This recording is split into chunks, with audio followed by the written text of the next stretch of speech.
Hello everyone, in this video I will show you how to fix Play Store issue not working on Samsung Galaxy A57.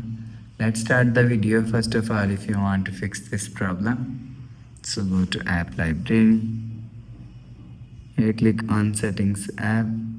Now in Settings, scroll down and click on Apps.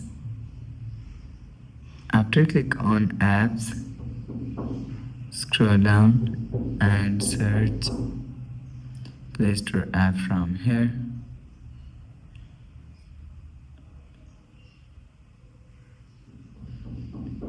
Click on Play Store.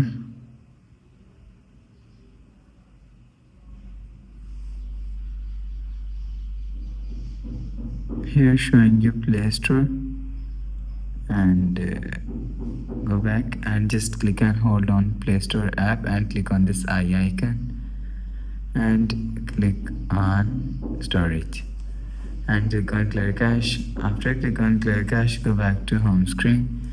You will see your problem is solved, but if it not solved, so restart phone. Swipe down and click on this power icon and click on restart.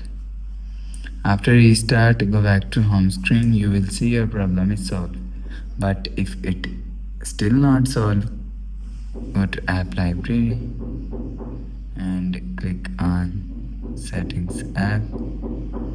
Scroll down and click on Software Update. You will check your software update is latest. If it not latest, update your software latest. After update software latest, go back to home screen. So that's how you can fix Play Store issue not working on Galaxy A57. If you like the video, please subscribe. Thanks for watching.